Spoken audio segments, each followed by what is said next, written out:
नमस्ते भाइयों, मेरा अभय। मैं एक शराबी हूँ। शराब हाय नहीं भाई। पिए दोस्तों। हाय हाय भाई। हाय हाय हाय नमस्ते। हाय। हाय हाय भाई। हाय। अबे भाई। कुछ ज्यादा ही हाय अबे समय दे भाई दिया है यार। मुझे। बहुत दिनों बाद शेयरिंग कर रहा हूँ ऑनलाइन में, तो थोड़ा नर्वस लगता है। चलो, वर्चुअल मीटिंग शुरू हो रही है, फिजिकल मीटिंग शुरू हो रही है, तो बहुत बढ़िया लगता है दोस्तों। इस ग्रुप का मैं तहे दिल से शुक्रिया अदा करूंगा कि मुझे यहाँ पे बोलने का मौका दिया। हिंदी थोड़ा मेरा टॉलरेट करना पड़ेगा आपको। मेरा मदर टंग मराठी है, तो हिंदी थोड़ा मेरा माशाल्लाह है। Thank you. बहुत लोगों ने शेयरिंग किया, बहुत आइडेंटिफाई मिल रहा था। अभी हमारे एक जवान भाई ने शेयर किया, बहुत अच्छा लगा दोस्त। मुझे आज यंग फील कर रहा हूँ मैं भी खुद। थोड़ा थका हुआ हूँ, पर इट्स ओके।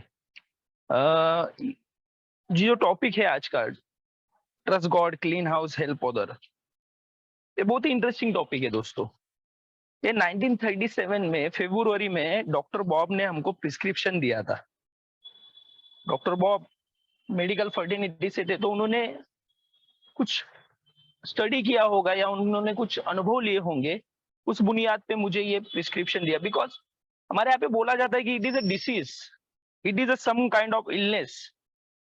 तो ये डिसीज है, इलनेस है, तो इसके ऊपर कुछ तो ट्रीटमेंट होना चाहिए। तो उन्होंने 1937 में ये प्रिस्क्रिप्शन मुझे दिया। और ये प्रिस्क्रिप्शन मेरे लिए बहुत लागू होता है दोस्तों, बिकॉज मैं जब ए में लाया गया था, मैं आया नहीं हूँ, लाया गया हूँ। मैं हमेशा ये बताता हूँ, मैं लाया गया था दोस्तों under the lashes of alcohol. शराब की मार मुझे अल्कोहलिक एनोनिमस तक लेके आई थी, घसीटते हुए लेके आई थी। पर मैं इस बीमारी को मानने के लिए या जानने के लिए पूरी तरह से तैयार नहीं था दोस्तों।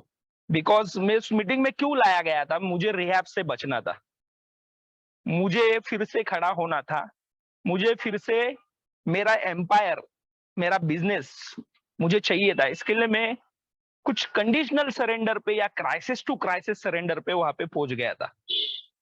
मैंने बिग बुक पढ़ा था, मैंने 12/12 भी इससे पहले पढ़ा था, मीटिंग में जाने से पहले। पर उस मीटिंग में दोस्तों, मैं कहूंगा नहीं कि बिल डब्ल्यू को उस टाउन हॉल हॉस्पिटल में स्पिरिचुअल एक्सपीरियंस या अवेकिंग हुआ, वैसा मुझे हुआ।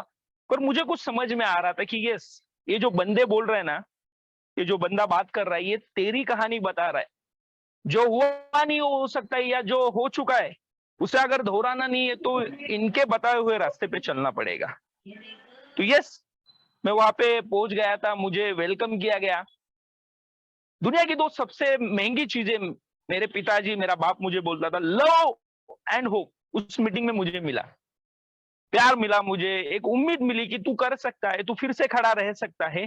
इस बीमारी से लड़ने के लिए हम तुम्हारी मदद करेंगे। पैर पैर कटे होंगे तो भी हम तेरी बैसाखी बनने के लिए तैयार है। ये मुझे वहां पे दोस्तों बताया गया। और मैं समझ रहा था कि यार, ये जो बता रहे कहीं ना कहीं तेरे साथ हो चुका है या हो सकता है। संभल जा, संवर जा। और एक स्लोगन लिखा था, थिंक थिंक थिंक और कीप कमिंग बैक। आते रहना और सोचना। और दोस्तों, मैं घर पे जाके सोच रहा था कि यार, अगर ये बीमारी है तो मुझे प्रिस्क्रिप्शन के ऊपर काम करना पड़ेगा, या इस ट्रीटमेंट को फॉलो करना पड़ेगा, इसको अप्लाई करना पड़ेगा। और दोस्तों, मैंने इनिशियल स्पॉन्सर ले लिया from the very first day. Initial sponsor मतलब जो शुरुआती दिनों में मुझे मीटिंग घुमाता है, मुझे मीटिंग से इंट्रोड्यूस कराता है, लिटरेचर के बारे में बताता है, क्लोज मीटिंग के बारे में बताता है, बिजनेस मीटिंग के बारे में, ओपन मीटिंग।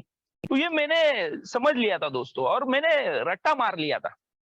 मैंने 12/12 याद करने की कोशिश की थी, और by the grace of God, मैं ग्रेस ऑफ गॉड ही बोलूंगा कि मेरी मेमोरी अच्छी थी, और मैं वो याद कर लिया था, बाय हार्ट कर लिया था। मैंने बिग बुक को अंदर घोक लिया था।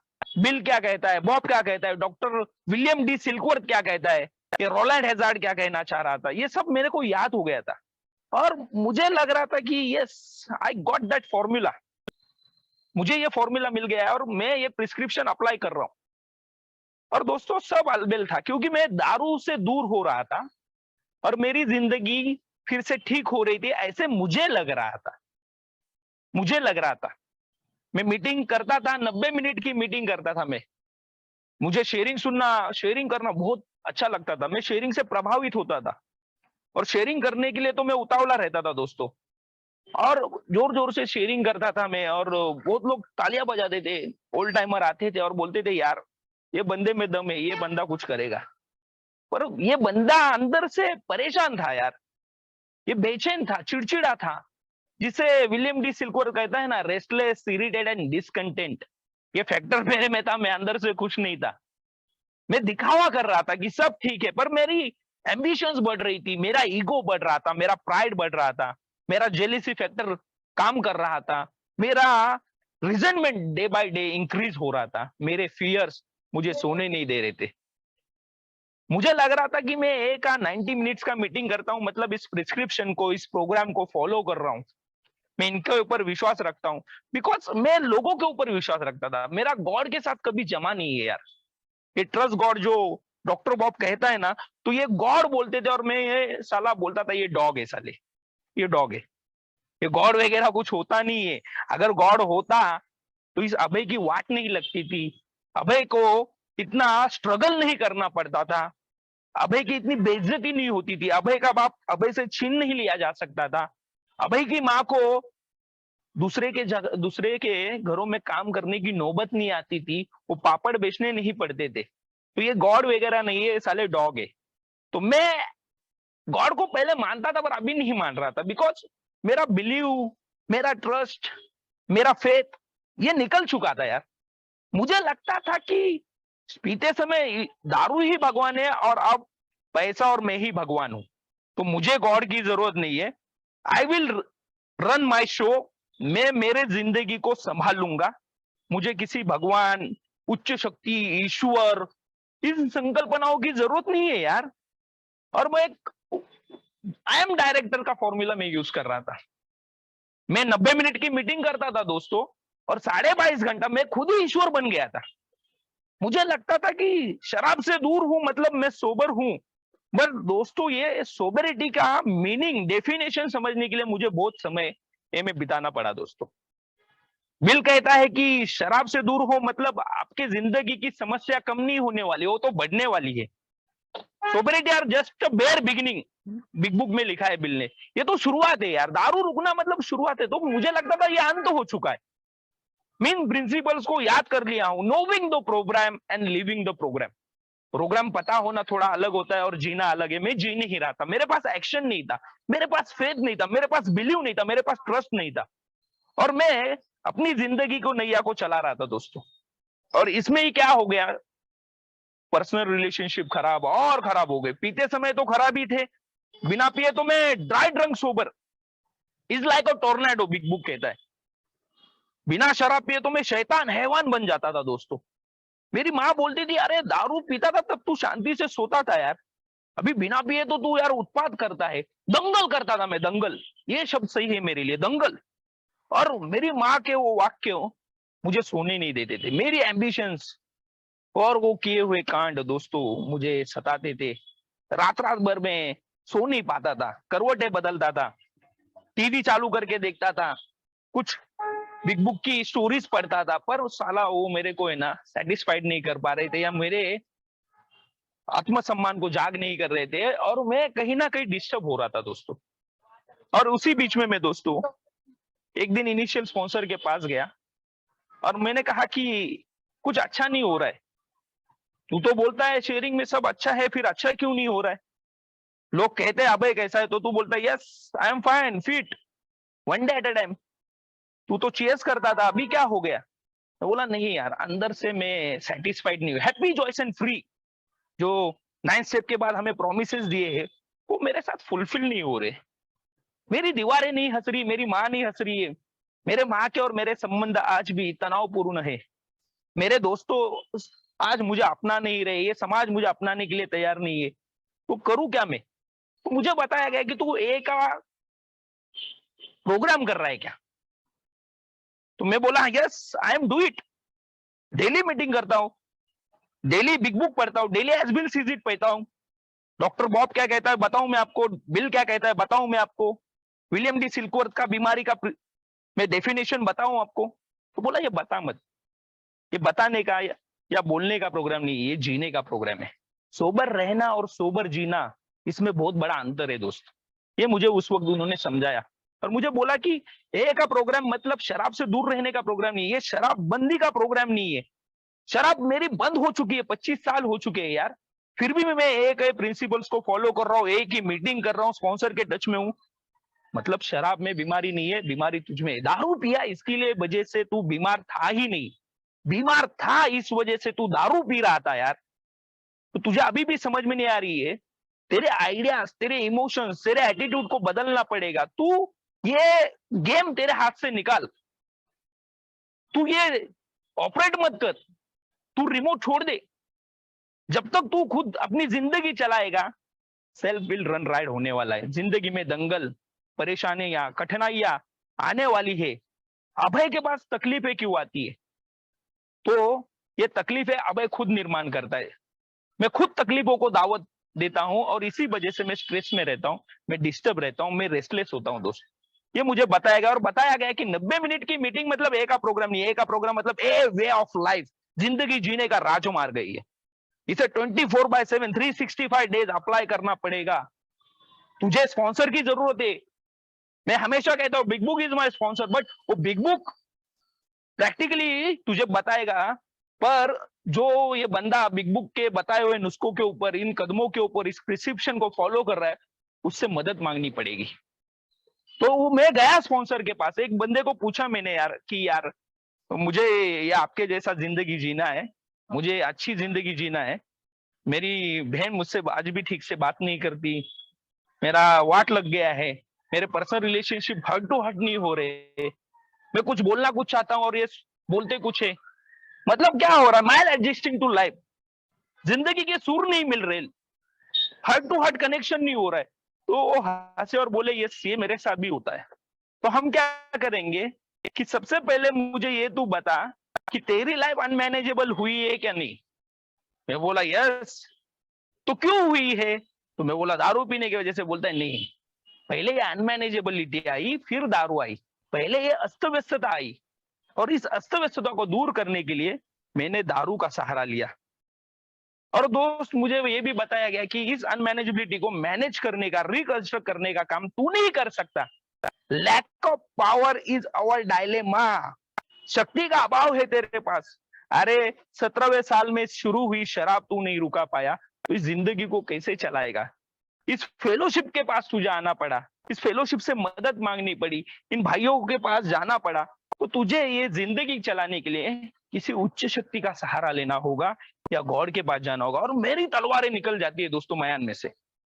मैं वहां पे बोखला जाता हूँ, चिल्लाता हूँ, और मैं बोलता हूँ कि ये भाई आप कुछ भी बोलो, पर ये ईश्वर, गॉड, उच्च शक्ति, ये मेरे लिए नहीं है यार। आप बोलते हो कि केम टू बिलीव, बिलीव करना पड़ेगा, ट्रस्ट रखना पड़ेगा, पर मेरा ट्रस्ट नहीं है यार, वो गॉड नहीं है। आप समझने की कोशिश करो। और वो मुझे बता रहे थे कि देख अब तुझे भगवान के ऊपर गुस्सा क्यों है? मैं बोला कि उसने मेरी जिंदगी बर्बाद कर दी यार। मैं उसके पास गया था, मुझे बचपन से ही बताया गया था कि हमारा मालिक ईश्वर है, ईश्वर ही हमारा करता धरता है, हमारा पालक है, हमारा जो सृष्टि का निर्माता है वो ईश्वर है। ईश्वर है हमारे सब तकलीफों को, दुख दर्द को हमसे छीन लेगा। फिर मेरे बाप को क्यों छीना उसने? मुझे इस बात का जवाब दो। मेरी जिंदगी पटरी से क्यों उतर गई? मेरा बिजनेस कोलैप्स क्यों हो गया? मेरी इतनी नौकरियां क्यों छूटी? मेरा समाज में जो स्थान था वो क्यों चला गया? ये मुझे बताओ। तो मुझे उन्होंने बहुत सिंपल वाक्य में बताया कि क्या होता है, ईश्वर इस सृष्टि को पैदा करता है, उसी प्रकार से तुझे भी पैदा करता है। और तुम्हारे पास सबसे ज्यादा एक मूल्यवान चीज, जिसे मैं कहूंगा वर्ल्ड कॉस्टलीस्ट चीजों में से एक होती है, वो दिमाग होता है। वो तुम्हारे पास है क्या? मैं बोला हाँ। वो बचपन से ही था? मैं बोला हाँ। तो बोला कि वो दिमाग का इस्तेमाल करो। वो ईश्वर माँ के माध्यम से, बाप के माध्यम से, टीचर के माध्यम से, डॉक्टर के माध्यम से, रिश्तेदारों के माध्यम से, समाज के माध्यम से तुम्हारे तक पहुंच चुका था। और वो तुमको बार बार चेतावनी दे रहा था, सूचनाएं दे रहा था कि ये मत करो, पर तू साला मानने के लिए तैयार नहीं है, तू समझने के लिए तैयार नहीं है। तो ईश्वर ने दो रास्ते तेरे पास दिए। एक वो माँ के माध्यम का कि शराब मत पीना, शराबीपन हमारे घर को श्राप है, तूने माना नहीं। बाप ने बोला था संभल जा, सुधर जा, बाद में पछताएगा। वो ईश्वर के ही वाक्य थे। ईश्वर बोल रहा था उस रास्ते पे मत जा, पर मैं साला बोल रहा था मैंने तो मेरा रास्ता चुन लिया है यार, मुझे आप रास्ता मत दिखाओ, मुझे आप सिखाओ मत। वो ईश्वर के वाक्य थे। ईश्वर मतलब क्या? गुड्स ऑर्डरली डायरेक्शन, गॉड योग्य राह दिखाने वाला। वो राह दिखा रहा था कि ये राह गलत है, यहाँ पे रुक जा। वो रेड सिग्नल दे रहा था, तू समझ नहीं पा रहा था। और सही में दोस्तों ये मेरे साथ हो रहा था। जब मैं दूसरी दफा हॉस्पिटल में भर्ती था और मुझे सलाइन लगाया गया था, इंजेक्शन आईवी दे रहे थे, वो डॉक्टर बोला था इसके बाद दारू मत पीना, वो ईश्वर ही था। 17वें साल में जब मैं पहली बार दारू पी के घर पे आया था, मेरे माँ ने मुझे रोते रोते समझाया था दारू मत पीना, वो ईश्वर ही था। वो टीचर बोल रही थी पढ़ाई के ऊपर ध्यान दो, तुम गलत संगत में जा रहे हो, गलत रास्ते पे जा रहे हो, ईश्वर ही था। वो ईश्वर मुझे संकेत दे रहा था, सूचनाएं दे रहा था, पर मैं समझने के लिए, सुनने के लिए तैयार नहीं था। इसका मतलब क्या था दोस्तों? ईश्वर ने दो रास्ते दिए थे मुझे। एक तो ईश्वर ने चुना हुआ राह पे मुझे चलना था, जो हमारे माता पिता हमारे लिए चुनते वही ईश्वर होते हैं। माध्यम वो है। ईश्वर खुद नहीं आएगा मेरे सपने में, उठ जा, संभल जा, सुधर जा, नहीं तो जिंदगी भर। वो किसी को भेजेगा, वो माध्यम किसी को बनाता है। तू समझ नहीं पाया और तू खुद के रास्ते पे चल पड़ा, खुद की इच्छाओं की दंगल तूने की। इसके लिए तू खुद जिम्मेदार है। ये जो आज तेरी जिंदगी इस स्तर पे आ चुकी है या तेरी बर्बादियां हो चुकी है, इसके पीछे ईश्वर जिम्मेदार नहीं है, इसके पीछे तेरे माँ बाप जिम्मेदार नहीं है, इसके पीछे कोई समाज जिम्मेदार नहीं है, तू खुद जिम्मेदार है। और उस समय मुझे समझ में आ गया, यस यार, मैं तो ब्लेम गेम कर रहा था, मैं ईश्वर को गाली दे रहा था। ईश्वर ने तो मेरे लिए कभी बुरा सोचा ही नहीं। मुझे ईश्वर से डर लगने लग गया था यार, मैं ईश्वर से डर रहा था, क्योंकि मेरी माँ मुझे बताती थी अरे वो खाने का नहीं, जब तक पूजा नहीं होता ना, वो पूजा होने से पहले खाने का नहीं तो भगवान श्राप देगा। और जब ये वाक्य मेरे कानों में आए तो मुझे समझ में आया ईश्वर क्यों मुझे श्राप देगा, ईश्वर क्यों मुझे मारेगा, ईश्वर क्यों मेरे हाथ से कराएगा, कि ईश्वर क्यों मेरी नौकरी छुड़ाएगा? नहीं छुड़ाएगा, वो छुड़ाने वाला नहीं। वो मुझे क्यों श्राप देगा? वो तो मुझे ब्लेसिंग्स देगा, वो मुझे संभालेगा, सुधारेगा। और यही हो रहा था मेरे साथ दोस्त। मैं ईश्वर के पास गया, मुझे अब जब तक याद है 16वें साल की उम्र तक मैं ईश्वर के पास जाता था, मंदिर जाता था, उधर अगरबत्ती जलाता था, तेल चलाता था, कपूर जलाता था, मैं चद्दर चढ़ाने भी गया, मैं कैंडल चढ़ाने भी गया। और मैं ईश्वर से फरियाद करता था कि यार वो मेरा काम कर दो यार, आप प्लीज, वो मेरा काम अटक पड़ा है ना, वो कर दो, मुझे पास करा दो, मुझे वो लड़की के साथ है ना सेटिंग करा दो उसका, और मेरा टाका भिड़ा दो, मुझे अच्छे जॉब की नौकरियां दिला दो। और इसके बदले में दूंगा आपको, मैं इसके बदले में आपको क्या दूंगा? मैं आपको नारियल चढ़ाऊंगा, शनिवार के उपवास कराऊंगा, सोमवार के उपवास कराऊंगा, गुरुवार के उपवास कराऊंगा, पर आप मेरा काम कर दो। मतलब मैं क्या कर रहा था? जिसने मुझे बनाया है, जो मेरा क्रिएटर है, मैं उससे ही गिव एंड टेक कर रहा था, मैं उससे लेन देन कर रहा था। हमारे माता पिता के साथ या हमारी जो भी हमें बनाता है उसके साथ हम गिव एंड टेक करते नहीं करते, पर मैं कर रहा था। और कभी कभी तो ये भी होता था दोस्तों मेरे साथ कि मैं उसको बॉडी गार्ड की तरह या सिक्योरिटी गार्ड की तरह या मेरे एम्प्लॉय की तरह मैं उसको यूज करता था। जब रिजल्ट लगने की बारी आती थी तो मैं ईश्वर के पास जाता था और बोलता था भाई इस बार संभाल लेना, इस बार मुझे कैसे भी पास करा देना, मेरा अगले सेकेंड ईयर में एडमिशन करा देना, मैं तुझे आधा किलो मोदक दूंगा, नारियल चढ़ाऊंगा वो भी, और तेल भी चढ़ाऊंगा हर शनिवार को आके यार, बस इस बार संभाल लेना। और जब जब वो करता था तो मेरी विश्वास श्रद्धा में तब्दील होता था, और जब जब वो नहीं करता था तो विश्वास हिल जाता था। तो मेरा विश्वास हिल जाता था दोस्तों, और मेरा ही विश्वास ही हिल चुका था, वो ट्रस्ट ही चला गया था। और वो ट्रस्ट कहीं ना कहीं शराब के ऊपर आ गया, पर आज शराब निकल गई और वो विश्वास खुद के ऊपर आ गया, पैसे के ऊपर आ गया, और खुद के घमंड के ऊपर आ गया। मैं लात मारूंगा उधर पानी निकालूंगा, ऐसा मुझे लगता था, पर नहीं था। ये नहीं होने वाला है। मुझे बताया गया ईश्वर को महसूस करना पड़ेगा आज तुमको, ईश्वर दिखेगा नहीं, वो मंदिर में तुम जा रहे हो ढूंढने, उधर नहीं मिलने वाला। वो 4 धाम की यात्रा तुम करोगे, उधर नहीं मिलने वाला। तुम शंकर सॉरी, वो शंकर भगवान को मिलने जाओगे, उधर ईश्वर नहीं मिलने वाला तुमको। तुमको दरगाह जाने की जरूरत नहीं है, तुमको चर्च में जाने तुमको मंदिरों में पूजा करने की जरूरत नहीं है। वो ईश्वर तुमको बोलता है क्या, तेरे को बुखार है 102 102 टेम्परेचर का, तू मुझको मिलने आ जा। ईश्वर कभी ऐसा बोलेगा? नहीं बोलेगा। ईश्वर बोलेगा कि तेरे पास पैसा नहीं है, तू मुझे शिरडी मिलने आ जा, और तू साला वो पैसा उधार लेके शिरडी शिरडी गया तो तेरे को उधर ईश्वर मिला क्या? मैं बोला नहीं मिला। वो मिलेगा किधर? वो नहीं मिलने वाला मंदिर में, मस्जिद में, चर्च में। मैं बोला क्यों? क्यों नहीं मिलेगा? अरे वो तेरे साथ ही था, अरे वो तेरे पीछे खड़ा था बेवकूफ, तू उसको दर बदर ढूंढ रहा था और वो तेरे पीछे खड़ा था। तू पीछे मुड़ के देख, इतने ब्लैकआउट स्टेजेस में, इतना दारू पीने के बाद तू एक्सीडेंट में मरते मरते बचा। तेरा लिवर इन्फेक्टेड हो चुका था, तुझे डॉक्टर ने बोल दिया था कि ये लिवर ठीक नहीं होगा, उसके बावजूद तू बच गया। तेरे को जॉन्डिस हुआ था, पीलिया हुआ था, उसमें डॉक्टर ने हाथ खड़े कर दिए थे, उसमें तू बचा। उधर ईश्वर था, वो ईश्वर ही था जो तुझे बचा रहा था। तू घर पे कब आया, कैसे आया, कितने बजे आया, कौन लेके आया, तुझे याद है? बोला नहीं यार। तो भी तू ठीक से कैसे था? पीने बैठा था मैं यार अंधेरी में और पहुंच गया पनवेल में, मुझे याद नहीं है कौन लेके आया। अरे वो ईश्वर लेके आया था पागल। तू ईश्वर को महसूस कर। हमारे यहाँ पे दो संकल्पना दी गई है, मेरा बिग बुक और मेरा स्पॉन्सर मुझे बताता है, मेरी फेलोशिप मुझे बताती है कि ईश्वर है, मानता है तो मान, मरना मत मान, कोई फर्क नहीं पड़ेगा तो भी ए का मेंबर होगा। और दूसरी जो संकल्पना है उच्च शक्ति की, उसको तू मान और देख चमत्कार क्या होता है।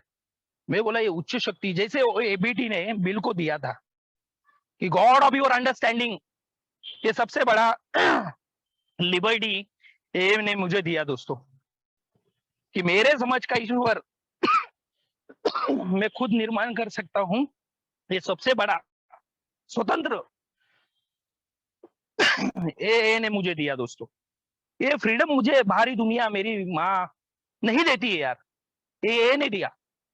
ये बोलती है तेरा ईश्वर तू बना यार, वो दो सजीव रहे, निर्जीव रहे, वो मीटिंग में रहे, वो बिग बुक में रहे, या शायद तेरी माँ में रहे, या वो स्लोगन में रहे, वो या बोर्ड में रहे, तुझे खुद को ईश्वर की संकल्पना बनानी है।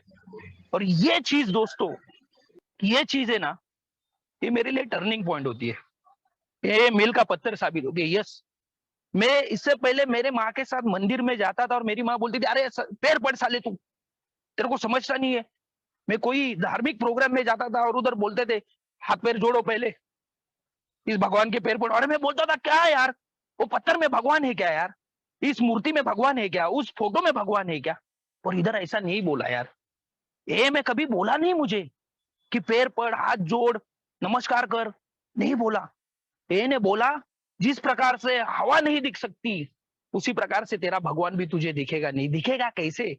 वो तो तेरे अंदर भी है, तेरे माँ के अंदर भी, तुझे उसे महसूस करना पड़ेगा। देखो दोस्तों, मैं हवा को देख नहीं पाता, पर मैं हवा का, या हवा को मैं महसूस कर लेता हूं। उसी प्रकार से मुझे ईश्वर को महसूस करना है, मेरे उच्च शक्ति को महसूस करना है।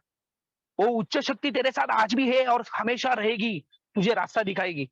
बिग बुक में 48 आइडिया भी यही कहती है, the probably no power could have relieve from our alcoholism. मतलब कोई भी मानवीय शक्ति तुझे इसमें से निकाल नहीं पाएगी। इसके लिए देखो ना दोस्त, ये साइंस, विज्ञान, साइकेट्रिक, साइकोथेरेपिस्ट, एमडी डॉक्टर, ये मेरे अल्कोहलिज्म को ठीक नहीं कर पाए या मुझे समझ ही नहीं पाए। पर ये में दोस्त, मेरा समझने वाले लोग मिले। मैं उसी दिन समझ गया था कि शायद मैं ईश्वर को कभी देख नहीं पाऊंगा और मुझे महसूस करना होगा, और वही मुझे इसमें से निकाल लेगा। प्रोबेबली वही इसमें से वुड एंड वुड लिखा है बिग बुक में तो वही मुझे इसमें से निकालेगा। पर कब? मैं निकलने दूंगा तब। तू निकलने देने चाहता है क्या? उसको अपने जिंदगी में आने देना चाहता है क्या? या खुद ही डायरेक्टर बनेगा, खुद ही रन करेगा ये शो, खुद ही मैनेज करेगा? तो खुद मैनेज करेगा तो तुझे पता है क्या होने वाला है। तेरे भाइयों के अनुभव, तेरे खुद के अनुभव तेरे पास है, तो खुद मत कर, उसको आने दे। वो बहुत आहिस्ता से आएगा और तेरी अस्त व्यस्त जिंदगी को फिर से रिकंस्ट्रक्ट करेगा। ये जो तुम बोलता है ना तुझे सोशली बाइकआउट किया गया है, वो फिर से ईश्वर तुझे ऊंचाइयों तक लेके जाएगा जिसपे पहुंचने की तूने कभी उम्मीद भी नहीं की थी। जो तू तेरे लिए नहीं कर पाया, तेरी दारू तेरे लिए नहीं कर पाई, तेरा टैलेंट तेरे लिए नहीं कर पाया, वो ईश्वर तेरे लिए करेगा। पर कब? जब अभय करने देगा तब। पर अभय है कि साला करने देना ही नहीं चाहता। मैं बोलता हूँ हाँ मेरा विश्वास है उच्च शक्ति के ऊपर, मैं एग्नोस्टिक बंदा हूँ। मतलब मैं ईश्वर को मानता था पर अभी नहीं मानता, क्योंकि मुझे ज्ञान ही नहीं है वो कहाँ पे है, वो हो के नहीं। पर ये में आने के बाद थोड़ा थोड़ा ज्ञान बढ़ने लग गया कि हाँ मुझे ईश्वर को खोजने के लिए कहीं पे जाने की जरूरत नहीं, अपने भीतर में मुझे झांकना पड़ेगा। तो मुझे क्या करना पड़ेगा, वो इस ईश्वर के ऊपर इच्छा और जीवन को समर्पित करना होगा। मेरी इच्छा हो ही मेरे ईश्वर से मुझे दूर लेके जाती है, और उस इच्छाओं के वजह से मैं तकलीफों में आता हूँ और परेशानियों से घिरा जाता हूँ दोस्तों में। तो मुझे इस इच्छाओं का त्याग करना पड़ेगा। जब जब मैं खुद की इच्छाओं का त्याग करूंगा, अन्य लोगों की इच्छाओं का स्वीकार करूंगा, तब तब वो ईश्वर मेरे जिंदगी में कार्य करेगा। तो इसका साधारण उदाहरण मुझे बताया गया था बिग बुक के माध्यम से, मेरे स्पॉन्सर के माध्यम से। आज जो परिस्थिति है उनका स्वीकार मतलब ईश्वर। इतनी सिंपल वाक्य मुझे डेफिनेशन बताई गई। और जो कल जो सोचता है वो अभय है। कल के बारे में सोचता है क्या? मैं बोला यस। मैं मेरे फ्यूचर के बारे में बहुत सोचता हूँ। तो बोलता है तू ईश्वर को कभी आने नहीं देगा। आज के दिन का आनंद ले, आज के दिन का मजा ले, वो तेरे लिए सदैव हाजिर रहने वाला है। बस तू क्या कर, ये सेल्फ रन राइड छोड़ दे और वांट्स एंड नीड्स के ऊपर काम कर। ईश्वर तुझे पैदा करने के बाद तेरी नीड्स को फुलफिल करेगा। ए का प्रोग्राम, ए का उच्च शक्ति या तेरी उच्च शक्ति तेरे वांट्स को फुलफिल करने के लिए नहीं बनाई गई दोस्त। तू बिलीव कर कि वो तेरे को लगने वाली हर जरूरत की चीज देने वाला है। बस अपने वांट्स को दबा के रख, अपने नीड्स के ऊपर काम कर। मेरी बेसिक नीड्स क्या थी तो मुझे समझाएगी, सोबेरिटी, सेरेनिटी, स्पिरिचुअलिटी, रोटी, कपड़ा, मकान, और वो दे रहा है ईश्वर, वो दे रहा है। मुझे कभी भूखा नहीं सुलाया उसने, मुझे कभी बोला नहीं कि यार तू जब तक ये काम नहीं करेगा तेरे को मैं सोबेरिटी नहीं दूंगा, सेरेनिटी नहीं दूंगा। तो कमानी पड़ेगी और वो ईश्वर के पास नजदीकी संबंध बनाने पड़ेंगे। शराब जानी चाहिए और शराब की जगह एक राइट सब्स्टिट्यूट आना चाहिए, और वो राइट सब्स्टिट्यूट ताड़ी नहीं रहेगी, गांजा नहीं रहेगा, वो रहेगी मेरी उच्च शक्ति। वो उच्च शक्ति की संकल्पना ही मेरे को चलाएगी, मेरी जिंदगी को फिर से संवारेगी। उस शराब की दूरी मुझे कौन प्राप्त करके देगा? तो वो ईश्वर ही है। तो मुझे राइट सब्स्टिट्यूट की तलाश है और वो राइट सब्स्टिट्यूट मुझे ए में मिल गया। मैं शराब रुकाया हूं दोस्तों, बहुत दफा रुकाया हूं, 5 महीना, 4 महीना, 2 महीना, 15 दिन। फिर भी मैं फिर से शराब क्यों पिया? क्योंकि मुझे राइट सब्स्टिट्यूट नहीं मिला था। जिसे काल दस्तक जंग कहता है, स्पिरिट कॉन्ट्रा स्पिरिटम, शराब के टक्कर में एक शक्ति की जरूरत है। और वो उच्च शक्ति तुझे अगर मिलेगी तो तुझे शराब या किसी अन्य चीजों की जरूरत नहीं पड़ेगी। It is a right substitute, right replacement का शब्द दिया गया। और वो राइट रिप्लेसमेंट तुझे ए में ही मिलेगा, अन्य जगह नहीं मिलेगा। और ये बहुत मेरे लिए दोस्तों मान्य करना, स्वीकार करना कठिनाइयों वाला था। पर मुझे बोला कि इससे नीचे नहीं जाना चाहता ना तो स्वीकार कर। तेरे हर प्रॉब्लम का सोल्यूशन एक्सेप्टेंस में, उस उच्च शक्ति का स्वीकार कर। और जैसे जैसे तू स्वीकार करेगा वैसे वैसे जिंदगी आसान बनती जाएगी, आसान होती जाएगी। और दोस्तों मैंने लोगों के ऊपर विश्वास करना शुरू किया। I can not be right with person and wrong with God. मतलब मैं लोगों का स्वीकार करूंगा और ईश्वर का नहीं, ये नहीं चलेगा, दोनों का स्वीकार करना पड़ेगा। मुझे लोगों का भी स्वीकार करना है, मुझे उच्च शक्ति के लिए हुए निर्णयों का भी स्वीकार करना है, ये मुझे बताया गया। मुझे उन परिस्थितियों का स्वीकार करना है जो मुझे ईश्वर चुनौतियां देगा। और मुझे बताया गया ये ईश्वर इम्तिहान लेता है। रिकवरी के शुरुआत में ये एसिड टेस्ट लेता है, ये तुझे कठिनाइयां देगा और बोलेगा ये सच में ट्रस्ट करता है क्या, ये सच में फेथ रखता है क्या। अगर ये सच में ट्रस्ट रखता है तो ये मुझे छोड़ेगा नहीं, ये मुझे पकड़ के रखेगा। और दोस्तों यही हुआ मेरे साथ। शुरुआती दिनों में बहुत स्ट्रगल हुआ, नौकरी नहीं मिलती थी, बिजनेस कोलैप्स हो चुका था, और कोई काम देने के लिए तैयार नहीं था। और इसी दौरान मैंने स्पॉन्सर ने बोला वो क्या है तुम्हारा ईश्वर यार, तुम बोलता है ईश्वर है, उच्च शक्ति है, कहाँ पे? बोलता ये कंडीशन पे नहीं रहने का, आज भी तू गिव एंड टेक कर रहा है क्या? वो तेरा काम करने के लिए बैठा है क्या? ये मत कर, एक्शन कर, एक्शन। ईश्वर से अगर संबंध बनाने हैं तो ईश्वर नहीं बोलेगा घर पे बैठ, होटल मैनेजमेंट की डिग्री लिया ना तू तो मैं तेरे को 30,000 रुपया भेजेगा। नहीं नहीं नहीं, काम करना पड़ेगा, काम काम करना पड़ेगा। वो ट्रस्ट का कन्वर्जन फेथ में होने के लिए एक्शन लाना पड़ेगा। और सबसे पहले तू क्या कर, ये जो रिजेंटमेंट आ रही है ईश्वर के प्रति, लोगों के प्रति, उसको दूर कर। ईश्वर मिलेगा नहीं तेरे को यार, ईश्वर कैसे मिलेगा? अभी मेरे को एक बात बताओ, एक 5 स्टार होटल में मुझे कमरा दिया गया है, उस 5 स्टार होटल में मैं रुका हूँ, मुझे मेरे पसंद का पूरा खाना दिया गया है, वहां पे मुझे बहुत सारी स्वीट डिशेज दी गई है, बहुत सारा नॉनवेज दिया गया है, पर वहां पे ना दोस्तों बदबू आ रही है। वो एसी में से कीड़े टपक रहे हैं, वो एसी में जो एसी का फ्लो आ रहा है उसमें से बदबू, भयानक बदबू आ रही है। तो मैं इस वो खाने का आनंद ले पाऊंगा क्या? उस खाने को चाव से खा सकूंगा क्या? नहीं खा सकूंगा। मुझे वो खाना भी दोस्तों ऐसा लगेगा, क्यों लाके लेके आए यार, क्यों इस खाने का नुकसान कर दिया। उस तू सड़े हुए कमरे में तू सांस नहीं ले पा रहा है, तो खाना कहाँ से खाएगा? नहीं खाएगा, नहीं, नहीं खाऊंगा। तो सड़े हुए विचारों में, सड़ी हुई भावनाओं में, सड़े हुए व्यक्तिमत्व में वो ईश्वर कहाँ से आएगा? वो विचारों में आएगा ही नहीं। इसके लिए तो वो कहता है कंप्लीट साइकिक चेंज। पुराने विचारों को, पुरानी भावनाओं को, पुराने व्यक्तिमत्वों को छोड़ना पड़ेगा, वो कन्वर्जन लाना पड़ेगा। जैसे दूध का दही में आता है ना, वैसे पुराने अभय का नया अभय में आना पड़ेगा, मतलब पुराने अभय को मारना पड़ेगा।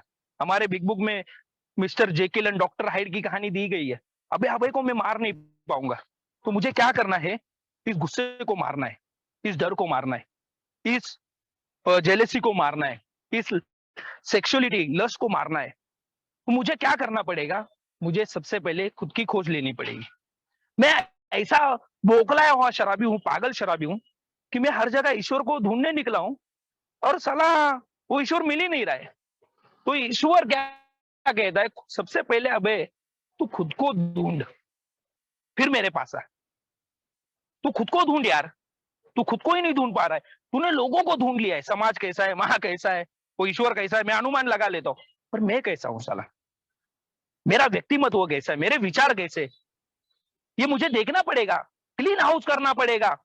रोज का रोज घर की सफाई करते हो? यस, करते हो ना? तो ये 32 साल से जो कचरा लेके चल रहा है तू, उसको साफ करना पड़ेगा। इन्वेंट्री ले। डॉक्टर बिल ने अपनी कहानी लिखी है, डॉक्टर बॉब्स नाइट में डॉक्टर बॉब ने भी अपनी कहानी लिखी है। तेरे को तेरी कहानी लिखनी पड़ेगी। तुझे खुद का खोजना पड़ेगा, खुद की तलाशी लेनी पड़ेगी। तो इन्वेंट्री ले। तू कहाँ कहाँ पे रिजनमेंट है, किसको किसको दुखाया है, किसके प्रति तेरे मन में गुस्सा है, तेरे को कहाँ कहाँ पे लस्ट बाहर आता है, कहाँ कहाँ पे तेरा फियर काम कर रहा है, कहाँ कहाँ पे तू झूठ बोलता है। हमारा प्रोग्राम ऑनेस्टी का है। नैतिक अतन पतन कहाँ से शुरू होता है? अभी एक भाई बता रहे थे, झूठ से शुरू होता है। यस, तो ये झूठ, इससे दूर रहना पड़ेगा, साफ सफाई करनी पड़ेगी। ये बोझ जो 32 साल से तू ढो रहा है, उसको निकाल, खुद की सफाई कर। तो रिजेंटमेंट, फियर, लस्ट, इसके ऊपर काम करना पड़ेगा। इसको साफ कर, ईश्वर ऑटोमेटिकली आएगा। तो उसको ढूंढ मत, उसको ढूंढने की जरूरत नहीं है। तू खुद को ढूंढ पाएगा ना, तो बहुत कुछ हासिल कर पाएगा। पर जब मैं खुद को ढूंढता हूँ दोस्तों, खुद की इन्वेंट्री लेता हूँ, ये रिजेंटमेंट ने कहाँ पे पर्सनल रिलेशनशिप मेरे खराब किए हैं, मैं कहाँ पे डर की अवस्था में रहता हूँ, फुल ऑफ फियर, जो अनमैनेजेबिलिटी के 8 पॉइंट्स हमें दिए हैं इंग्लिश बिग बुक में, पेज नंबर में, मराठी में, हिंदी में भी दिए हैं। तो उसको मेरे को देखना पड़ेगा। I am emotionally very sensitive personality.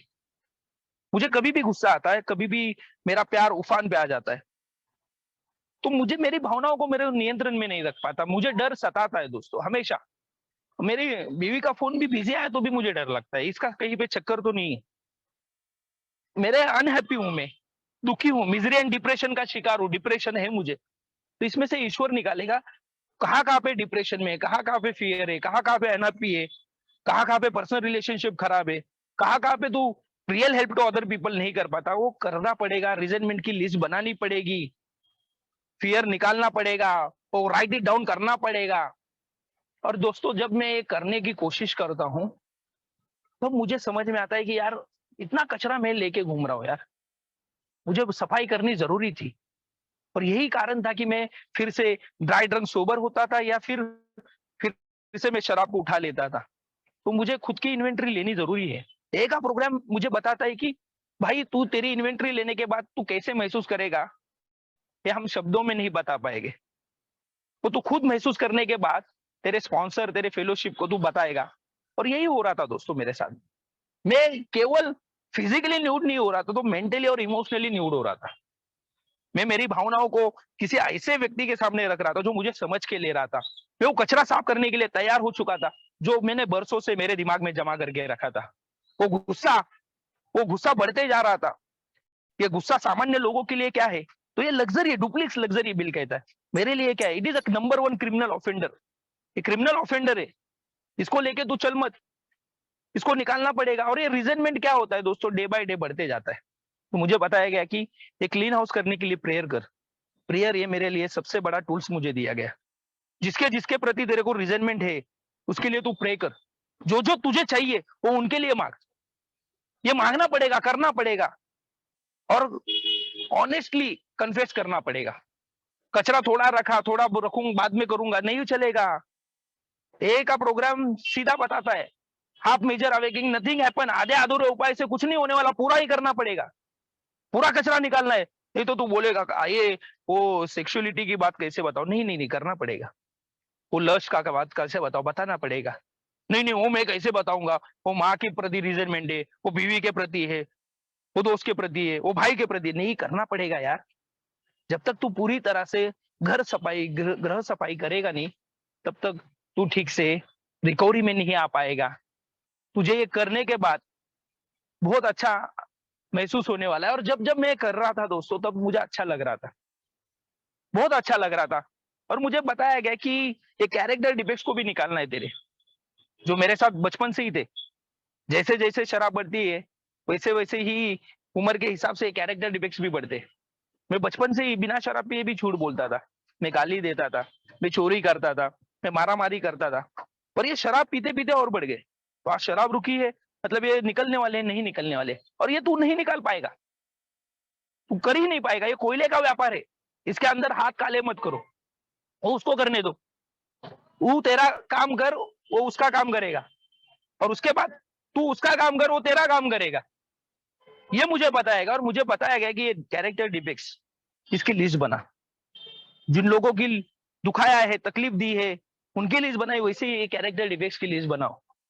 ये शॉर्टकमिंग्स पूरी तरह से निकालने के लिए एंटायरली रेडी होना पड़ेगा, एंटायरली। तो उसके लिए प्रे कर कि यस गॉड, मेरा अच्छा बुरा जो भी है, मैं ये सब अभी तेरे हवाले करने के लिए तैयार हो रहा हूँ यार, हो रहा हूँ, हुआ नहीं हूँ या कर ही नहीं रहा हूँ, मैं ऐसा नहीं बोलूंगा, पर मैं हो रहा हूँ। मेरा अच्छा भी तू ले, बुरा भी तू ले, क्योंकि एक कैरेक्टर डिफेक्ट्स मेरे में है, वो है ईगो। मैं अच्छा बोलता हूँ तो इसका मुझे घमंड आ जाता है दोस्तों, मैं अच्छा दिखता हूँ तो उसका भी मेरे को घमंड आ जाता है। तो मुझे दोनों भी चीजें देनी है कि मुझसे ले ले तू, अभी तू ही मुझे संभाल रहा है ना, तो तू इन अच्छे और बुरे चीजों को भी तू संभाल। और यहाँ पे मुझे दिखाई दिया दोस्तों कि ये कैरेक्टर डिफेक्ट्स निकालते समय मैं लिख रहा था तभी कि साला ईश्वर को मैं, मुझे चाहिए ना वो नहीं देता मैं।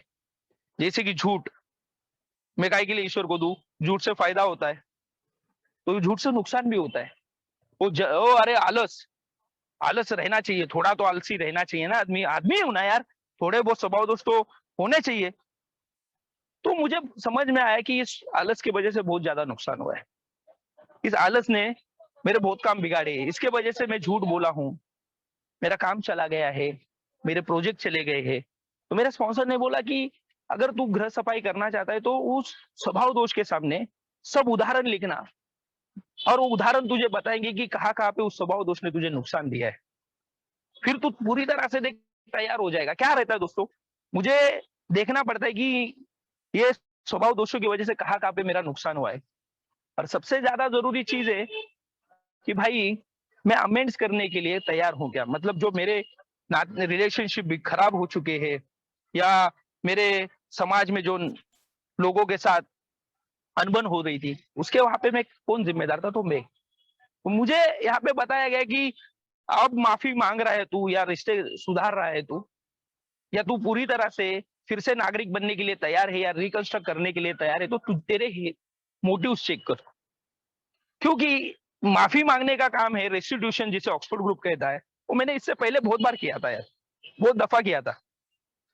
शराब पीते वक्त भी किया था, नहीं पीते वक्त भी किया था। तो आज मैं ऐसा क्या कर रहा हूँ, अभी मैंने मेरे मोटिव्स को देखा है, मैं मोटिव्स मेरे चेक करके माफी मांगूंगा। मतलब मेरी माँ से मैं आज माफी मांग रहा था, या उस वक्त माफी मांग रहा था, तो मेरे मोटिव्स ठीक थे।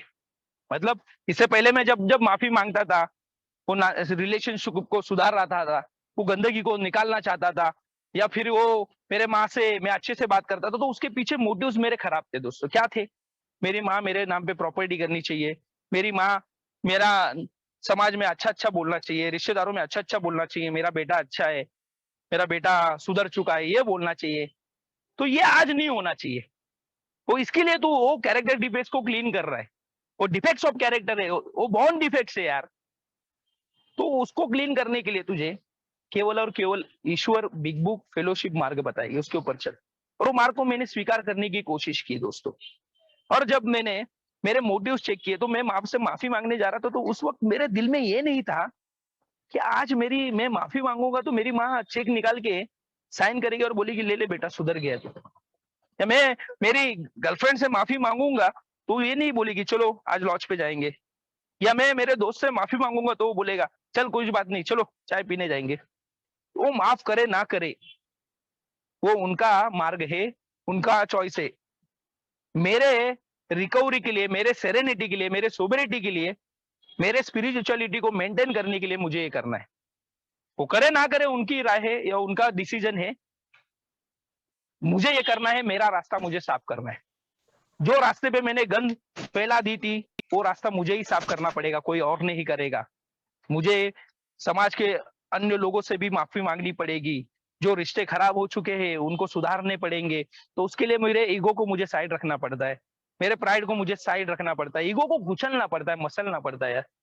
उस वक्त लगता है क्या यार, इससे क्या माफी मांगने के, ये थोड़ी मेरे काम का है। तो यही बात है ना दोस्तों, ये कैरेक्टर डिफेक्ट्स काम निकलना चाहिए ये सोचते। मेरा स्वार्थीपन, मेरा सेल्फ सेंटर्डनेस मुझे यही बोलता है कि ये आदमी काम का नहीं, इससे नहीं माफी मांगने का, चल आगे चल, इसके क्या अमेंड्स करने का है। तो नहीं दोस्त, पूरी तरह से घर सफाई करनी है, पूरी तरह से। मुझे मरे हुए लोगों से भी अमेंड्स करने पड़ेंगे। मेरी दादी थी, उसका और मेरा जमता नहीं था, तो मैं बोलता था अच्छा हो गई बुढ़िया मर गई यार। मैं हमेशा कहता था ये अच्छा हो गया कि बुढ़िया मर गई। और दोस्तों जब मैं ये प्रोग्राम करने की कोशिश कर रहा था तब मुझे समझ में आ गया यार कि ये गलत है। वो विचार मरने के बाद भी तेरे बदले नहीं है, वो मर चुकी है कभी की, वो कभी की स्वर्गवासी हो चुकी है, फिर भी साला मेरे विचारों में या मेरे व्यक्तिमत्व में बदलाव नहीं आया, मेरी सोच में बदलाव नहीं आया। तो मुझे उसके आत्मा की शांति के लिए प्रार्थना करनी पड़ी। फाइनेंशियल अमेंड्स करने थे वो करने पड़े दोस्तों, सोशल अमेंड्स थे वो करने पड़े। मुझे ये करना बहुत ज्यादा जरूरी है। मेरा स्पॉन्सर मुझे कहता है कि ये रेस्टिट्यूशन अमेंड्स कोई नहीं करता आजकल, पर मुझे करने जरूरी थे दोस्तों। और ये करने से मुझे बहुत बड़ा फायदा मिला दोस्तों। मैं समाज में जिनके मैंने पैसे लिए थे उनसे मुझे भागना नहीं पड़ा। वो मैंने वो रिश्तों को साफ कर दिया था, वो कर्जों को साफ कर दिया था। और फिर से दोस्तों मैं सीना तान के चल रहा था। मुझसे गलतियां हुई थी, मैंने माफी मांगी। मेरे बॉस था मेरा, उसको मैंने दारू पी के गाली दे दिया था। मुझे मेरा स्पॉन्सर बोला नौकरी मांग उससे। मैं बोला क्या नौकरी मांगेगा, वो साला मेरे को जेल में डालने के लिए तैयार था और तुम बोलता है नौकरी मांगो। वो रिश्तों को, बिखरे हुए रिश्तों को साफ करना पड़ेगा। तू मैसेज डाल। आज हमारे पास सोशल मीडिया का माध्यम है, तू उनसे मैसेज पे माफी मांग। और दोस्तों मैंने ये किया, और ये करने के वजह से रियली बिलीव, ये जो बिग बुक कहता है ना, ये सच में दोस्तों अनबिलीवेबल थिंग है कि जो मैं मेरे लिए नहीं कर पाया साला वो ईश्वर कर देता है। उनका रिप्लाई है इट्स ओके, और तुम्हारा काम तुम ठीक से करो। उन्होंने मुझे नौकरी नहीं दी दोस्तों, या उन्होंने मुझे बिजनेस पार्टनर नहीं बनाया, क्या मुझे बोला नहीं आज से तू मेरे प्रॉपर्टी का वारिस है। पर उन्होंने एक बात कही कि इट्स फाइन, कोई प्रॉब्लम नहीं है, तुम तुम्हारा जिंदगी अच्छे से जियो। आज मुझे समझ में आता है लोगों से कि तुम शराब नहीं पी रहे हो, तुम नौकरी ढूंढ रहे हो, तो अच्छी बात है, तुम करो ये। और कोई मदद लगेगी तो मदद मांगना। मैंने मदद नहीं मांगी दोस्तों, नहीं तो फिर वो क्या होता था कि साला ये माफी मदद मांगने के लिए ही कि मांगा होगा, ऐसा होता था। तो मैंने नहीं किया। मेरे बहन के साथ मेरे रिलेशन ठीक करने की कोशिश की, उन बिगड़े हुए संबंधों को मैंने सुधारने की कोशिश की। मेरे टीचर को मैंने भला बुरा कहा था, मैंने मुंह पे नहीं बोला था पर मन में बोला था, तो मुझे वो अमेंड्स करने पड़े। स्कूल को मैंने गाली दी थी, कॉलेज को मैंने गाली दी थी, तो उनके बेहतरी के लिए मुझे प्रार्थना करनी पड़ी। और दोबारा ये गलती दोहराऊंगा नहीं, ये खुद से बोलना पड़ा दोस्तों। खुद को ही बोलना है, वो लोगों को नहीं बोलना है। ये प्रोग्राम बोलने का नहीं है, करने का है, मुझे करना पड़ा दोस्तों। ये लिख के नहीं चलेगा। मुझे मेरा स्पॉन्सर हमेशा कहता है कि डेली का डेली क्लीन हाउस करना पड़ेगा। ये साला इडियट बॉक्स है ना, इसमें वो गंदगी फिर से जमा हो जाती है। उसमें वो कचरा फिर से आ जाता है। जैसे मैं दिवाली के दिवाली घर का कचरा नहीं निकालता दोस्तों, मेरे को डेली निकालना पड़ता है, डेली। मुझे डेली साफ करने से मैं घर पे वो आराम से सुकून से सोता हूँ। वो बदबू निकालनी पड़ती है, बाथरूम धोना पड़ता है, वॉशरूम धोना पड़ता है, किचन धोना पड़ता है, हॉल धोना पड़ता है, बेडरूम धोना पड़ता है, क्लीन करना पड़ता है। उसी प्रकार से डेली गलत थॉट्स आएंगे, गलत फीलिंग्स आएंगे, रिजेंटमेंट आएगा। वो रिजेंटमेंट आज नहीं आया मतलब कल नहीं आएगा, आएगा। वो फियर आज नहीं आया मतलब कल नहीं आएगा, आएगा। उसको मुझे तुरंत निकालना है। तो उसके लिए मुझे दोस्तों ये 10 स्टेप दिया गया, और ये 10 स्टेप मुझे बहुत मदद करता है दोस्तों, बहुत मदद करता है। ये 4 कोर चेक पॉइंट दिया 10 स्टेप में मेरे को।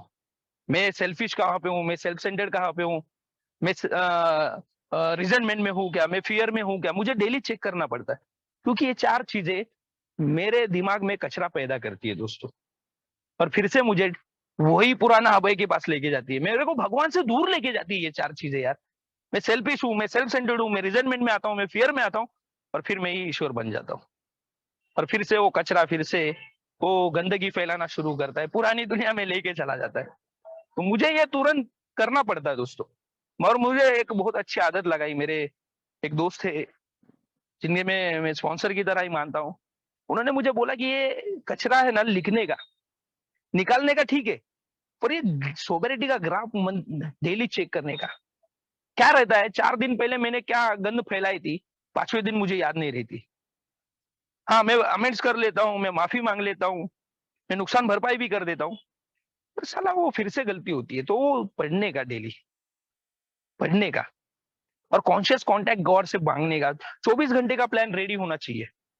प्रेयर इज द की, ये चाबी है प्रार्थना, जो मुझे ईश्वर के पास लेके चली जाती है, और वो बिलीव को फेथ में कन्वर्ट करती है। और इसके लिए मुझे एक्शन डेली करना है दोस्त, डेली। और कॉन्शियस कांटेक्ट गॉड से बनाने। मेरा ऐसा हालत हो चुका था दोस्तों अल्कोहलिज्म के आखिरी पड़ाव में, कि कॉन्शियस और सबकॉन्शियस माइंड में दारू आ गई थी। मतलब उठते बैठते सोते समय दारू ही दारू दिखती थी। छोटे मगज और बड़ा मगज दोनों में साला दारू आ गया था। वैसे ही दोनों मगज में ईश्वर आना जरूरी है, वो हायर पावर आना जरूरी है। वो कचरा नहीं आना चाहिए। साला वो लड़की को है ना उधर लॉज में लेके जाएगा, उसको उधर काम बजाएगा, ये नहीं आना चाहिए। मेरा स्पॉन्सर बोला ये आएगा तो फिर क्या है, तू प्रोग्राम नहीं कर रहा है, तू खुद का प्रोग्राम कर रहा है। अभय एनोनिमस, जिसको मैं बोलता हूँ अभय का एनोनिमस बना दिया। तो ये नहीं करने का, तो ये करेगा तो फिर ईश्वर चला जाएगा यार। तो डेली मेरे को इन प्रिंसिपल्स को फॉलो करना है। फिर ये फॉलो करते वक्त मैं मेरे स्पॉन्सर को बोलता हूँ कि यार चलो, thank you so much, tata good bye, अभी स्कूल बंद हो गया सब समझ में आ गया। मेरा स्पॉन्सर बोलता है नहीं भाई, ऐसा नहीं होता है, ये तेरे को पास इट ऑन करना पड़ेगा। ये तेरे को क्या करना है, पास इट ऑन। डॉक्टर बॉब ने यार इतना बेहतरीन काम किया। तो ये डॉक्टर बॉब पागल था क्या, हेल्प ऑदर लिख के गया, पास इट ऑन लिख के गया। उसने अपने 15 साल के सोबरिटी में 10,000 शराबियों को सलाम मैसेज दिया, या उससे भी ज्यादा बोलते। तो क्यों किया, तो उसने 4 चीजें लिखी थी। एक कर्तव्य की भावना है वो, यस ये कर्तव्य है मेरा। और दूसरा उसमें प्लेजर मिलता है, साला बहुत प्लेजर मिलता है। और सबसे ज्यादा जरूरी क्या क्या होता है, जिसने मेरे लिए समय निकाला है उसका मैं ऋण अदा कर रहा हूँ, कर्जा अदा कर रहा हूँ। और उससे भी ज्यादा जरूरी चीज वो डॉक्टर बॉब लिख के जाता है हेल्प ऑदर में, कि साला मैं मेरा इंश्योरेंस क्लेम करता हूँ यार। ये प्रोग्राम तू कर रहा है, तू ये बांटना पड़ेगा, प्रैक्टिस करना पड़ेगा। तू खाली माँ के साथ, बीवी के साथ, बॉस के साथ या बच्चों के साथ प्रैक्टिस करेगा क्या, नहीं नहीं नहीं नहीं नहीं, ये अल्कोहलिक के साथ प्रैक्टिस कर। जब जब तू साला तू वो अल्कोहलिक को मदद करेगा ना, तू खुद की मदद कर रहा है यार। ये क्या वंडरफुल प्रोग्राम बनाया ना। जब जब मैं साला दूसरों की मदद करता हूँ, मैं मेरा खुद का इंश्योरेंस क्लेम कर लेता हूँ। जो मुझसे गलती होने वाली है उसको मैं सुधार लेता हूँ। तो ये बहुत मजेदार चीज है। मैं ये करने के लिए तैयार नहीं था दोस्त, सच में बताता हूँ। मैं बोलता था यार अपना रिकवरी हो गया, भाड़ में गया दूसरे का रिकवरी। अपने को क्या करने का है किसी से, अपने को क्या लेने देना है, अपने को क्या पैसा मिलने वाला है क्या इसका। तो मेरे को समझ में आया कि ये करना जरूरी है। बिल डब्ल्यू ने किया। बिल डब्ल्यू 6 महीना सोबर था यार, वो दर बदर घूम रहा था, उसको कोई प्रोस्पेक्ट नहीं मिल रहा था, कोई सोबर नहीं हो रहा था, पर वो खुद को सोबर रखने में खुश कामयाब हो चुका था। देखो बिग बुक में बहुत अच्छा वर्णन किया उसका। वो दूसरों को सोबर नहीं कर पाया साला, और खुद सोबर रहने में उसको आसानी हो गई। तो तुझे को अगर सोबर रहने का है, सोबर जीने का है, फिजिकली सोबर रहना आसान है, मेंटली सोबर रहना मुश्किल है। मतलब दारू पेट में नहीं डाला आसान है, मैं बहुत आसान बोलता हूँ इसको। मेरे को दारू से डर ही नहीं लगता, आज मैं सच में बोलता हूँ। मेरे को अभय से डर लगता है, मेरे को बहुत अभय से डर लगता है। अभय बहुत भयानक चीज है। तो अभय को खुद की आइडेंटिटी को ढूंढने के लिए दूसरों के साथ काम करना पड़ता है, मीटिंग में आना पड़ता है, वो नए भाई को लेके जाना पड़ता है। अभी ये मैंने पहले भी किया है, मेरे पास 5 मिनट है, मुझे पता है। तो ये मैंने पहले भी किया है, हेल्प अदर। जब जब मैं नया ए में आया था दोस्तों, तो मेरा एक ओल्ड टाइमर थे, वो भी इनिशियल स्पॉन्सर ही थे, मैं ऐसे बोलूंगा। तो मुझे बोले कि तेरा लिटरेचर अच्छा नॉलेज है, तो अभी क्या कर मालूम है क्या, सेवा कर सेवा। तो बोला क्या बात कर रहे हो, मैं सेवा करूं? मेरे को बोला कि देख, तेरे पास गाड़ी है, बराबर, तेरे पास टू व्हीलर है, तो अकेला आता है, तो एक न्यू कमर को लेके आने का, हेल्प अदर, दूसरों को मदद कर। और ये दूसरों को मदद करने से ही हम आध्यात्मिक जीवन का विकास कर पाएंगे, और भविष्य में आने वाली तकलीफों से हम दूर रह पाएंगे। मैं बोला अरे वाह वाह वाह वाह वाह, ये अपन करेगा। ये 12 का 12 कदम नहीं करने की जरूरत, बोला ये 12वां ही कदम करने का, ये 12वां कदम ही ना तेरे को सोबर रखेगा। मैं बोला अरे बाप रे, फिर ये सही है। अभी मेरे हिसाब से बोलने वाले लोग मेरे को बहुत अच्छे लगते, शॉर्टकट में बोलने वाले, शॉर्टकट से रिकवरी करने वाले। मैं बोला चलो ये बोलता है ना, अपन करेंगे। तो मैं क्या करता था दोस्तों, न्यू कमर को लेके जाता था, न्यू कमर को, मैं सिगरेट पीता था उस समय, तो मैं सिगरेट पिलाता था, समोसा खिलाता था, चाय पिलाता था। तो वो हेल्प अलग थी, वो हेल्प अलग थी। उस हेल्प के पीछे मेरे हेतु अलग थे, उद्देश्य अलग थे, मोटिव्स अलग थे। ये मैं क्यों करता था, मैं आपको सच में बताऊंगा। मेरा नाम लेना चाहिए उधर, साला बोलना मांगता है अभय भाई इज माय गॉड फादर, अभय भाई जैसा बंदा ही मेरे को ए में नहीं मिला। और वो नहीं बोलेगा तो मैं डिस्टर्ब हो जाता था यार, मैं खुद डिस्टर्ब। वो नहीं बोल रहा और मैं डिस्टर्ब हो रहा है। ये मेरे साथ हुआ है दोस्तों, जेन्युइनली हुआ है। एक जन को 90 दिन हो गए, उसको बुलाया, साला मैं उसको 90 दिन घुमाया और वो मेरा नाम ही नहीं लिया, वो बलते का ही नाम ले लिया। तो यहाँ पे मेरे मोटिव्स गलत हो चुके थे, मेरे कैरेक्टर डिपेक्ट जैसे की तैसे थे, उसके वजह से मैं सर्विस भी ठीक से नहीं कर पाया दोस्तों, हेल्प भी ठीक से नहीं कर पाऊंगा। हेल्प उधर जो बोला है ना डॉक्टर बॉब ने, वो भी ठीक से नहीं कर पाया। और मैं दूसरे दिन उसको लेने नहीं गया दोस्तों, वो फोन करता था, मैं काट देता था। बोला ये बेवकूफ लोगों को क्या लेके जाने का, ये साला खाते मेरा और गाते किसी का, और मैं नहीं करूंगा। तो और मैंने वो सर्विस बंद कर दी, मैंने शेयरिंग बंद कर दी, बोर्ड नहीं लिखा, क्योंकि बोला नहीं किसी ने बोर्ड अच्छा लिखता है। मैंने 12x12 पढ़ना बंद कर दिया, कोई बोला नहीं यहाँ भाई बहुत अच्छा 12x12 पढ़ता है। तो ये मदद ठीक से नहीं की थी मैंने। और किटी में भी पैसे मैं मदद के तौर पे डालता था ज्यादा, तो वो भी बंद कर दिए, क्योंकि वो न्यू कमर आता था तो उसके पास पैसे नहीं रहते, तो मैं उसको डालता था, क्योंकि मेरे को अच्छे खासे पॉकेट मनी मिलता था। तो मैंने वो बंद कर दिए। तो ये मेरे मोटिव्स गलत थे उस वक्त। पर जब मैं ये प्रोग्राम को फॉलो करने की कोशिश करता हूँ, इस मार्ग को जीने की कोशिश करता हूँ, और तब मुझे समझ में आता है कि इससे तुझे खुशी मिलनी चाहिए, इससे तेरा नाम नहीं होना चाहिए। आज मेरे पास कोई मेरा भाई आता है और मदद मांगता है, तो मैं सबसे पहले बोलता हूँ नाम नहीं लेने का भाई। इसमें बहुत सारे लोग हैं, उनको पता होगा, नाम नहीं लेने का। नाम के लिए मैं नहीं काम करता, मैंने नाम के लिए पहले बहुत काम किया है। मैंने लोगों को बोला अब बोलने का, अभय तेरा स्पॉन्सर है, तो बोलना, खाली बोले मैं अभय तेरा स्पॉन्सर है, मैं फिर मैं देखता है अरे, तो मैं कहूँ एक बाप हो गया। तो मैं खुद उसका बाप बनने की कोशिश कर रहा था, मैं लोगों का बाप बनने की कोशिश कर रहा था, मैं सच में वो मदद नहीं कर रहा था। मैं कोई महिला को भी ठीक से मदद नहीं करता था, मेरे मोटिव्स अलग थे दोस्तों। वो कुछ गलत मोटिव से मैं मेरे जो नया भाई आता है उनके फैमिली को मदद करता था। तो आज वो नहीं है दोस्तों, मेरे मोटिव्स मैंने क्लियर किए हैं। और ये पास इट ऑन करने से क्या होता है, सबसे हेल्प ऑर्डर करने से, ये जब जब मैं दूसरों को मदद करता हूँ ना दोस्तों, मैं मेरी चिंताओं को, तकलीफों को मैं भूल जाता हूँ। जब मैं वो नए भाई की या पुराने भाई की तकलीफ देखता हूँ ना दोस्तों, मैं मेरी तकलीफ भूल जाता हूँ।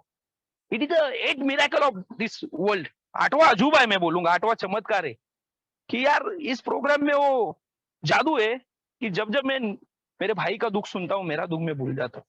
तो ये करना बहुत फायदेमंद साबित होता है दोस्तों, और बहुत मजा आता है दोस्तों। ये अच्छी जिंदगी है, मैं इसे बोलूंगा नहीं कि बोनस लाइफ है। बोनस लाइफ जीने के लिए कुछ करना पड़ता है, मैंने कुछ जिंदगी में नहीं किया। आज भी मैं बोलता हूँ कि मेरे को पहले लगता था कि मेरे को ए में क्यों भेजा ईश्वर ने, तो लोगों का उद्धार करने के लिए भेजा, ऐसा मेरे को लगता था कि समाज को मैं सुधार लूंगा, शायद इसके लिए मेरे को बेवड़ा बनाया। पर आज मेरे को समझ में आया कि तू किसी को नहीं सुधार पाया साले, अबे बेवड़े, तू खुद को नहीं सुधार पाया तो दूसरों को क्या सुधारेगा। बस ईश्वर का एक रास्ता है कि तू दूसरों को मैसेज देते जा। वो तेरे अंदर कला है, शायद वो डॉक्टर के नहीं है, वो माँ के नहीं है, वो बहन के नहीं है, वो भाई के नहीं है, वो बीवी के नहीं है, तुझे वो दिया है और इसका फायदा तू उठा। और ज्यादा से ज्यादा लोगों तक पहुंचने की कोशिश रहती है दोस्तों, ज्यादा से ज्यादा लोगों को दिल से मदद करने की कोशिश रहती है, पर होता नहीं है। मुझे ये भी बताया, मदद करना है तो खुद का परिवार संभाल के मदद करना है, खुद का काम बचा के मदद करना है, खुद की चमड़ी बचा के मदद करना है। ये तो क्या हो जाता है मेरा दोस्तों, मैं एक्सट्रीम लेवल का शराबी, मेरे में बात कर सकता हूँ, मैं किसी की बात नहीं कर रहा। वो मदद करने के चक्कर में मुझको ही मदद मांगनी पड़ती है, तो ये भी नहीं होना चाहिए, ये भी मेरे से गलतियां हुई है, इसको सुधारने की कोशिश चल रही है दोस्तों। और सच में दोस्तों मजा आता है, डॉक्टर बॉब का प्रिस्क्रिप्शन फॉलो करता हूँ। Trust God, clean house, help other. ईश्वर के ऊपर विश्वास है आज, है आज मैं बोल सकता हूँ, श्रद्धा है क्या नहीं मालूम नहीं, पर विश्वास है। जो हो रहा है अच्छे के लिए हो रहा है, जो होने वाला है अच्छे के लिए होने वाला है। और जो भगवत गीता में श्री कृष्ण ने जो वाक्य लिखा है मेरे लिए, मैं किसी संप्रदाय का विरोध नहीं करता और समर्थन नहीं करता, पर मेरे धर्म से जुड़ा हुआ है, इसके लिए मैं बोलता हूँ, तू जो करना चाहता है वो होने वाला नहीं है, तू कर वो जो वो चाहता है, फिर होगा वो जो तू चाहता है। मेरी माँ मुझे हमेशा ये वाक्य बोलती है, और वो जो चाहता है वो मैं करने की कोशिश कर रहा हूँ, फिर मैं जो चाहता हूँ वो कर ही देता है दोस्तों। थोड़े दिन हो गए मैं, मेरे को भूखा नहीं रखा, भीख मांगने की नौबत नहीं आई, काम मिल ही जाता है, जैसे जैसे दो वक्त का रोटी मिल ही जाता है, और दो भाइयों तक पूछने की कोशिश रहती है। कचरा आज भी आ रहा है दोस्तों, सच में बताऊंगा, थोड़े देर पहले ही गुस्सा आ गया था, फिर खुद को शांत किया, तुरंत अमेंड्स किए, लोगों से बात की और उसको निकाला और प्रेयर किया दोस्तों। बहुत मजा है दोस्तों। आज इस ग्रुप ने मुझे बोलने का मौका दिया, 1 मिनट ज्यादा हो गया, तो मैं इससे लिए माफी मांगूंगा। Thank you so much.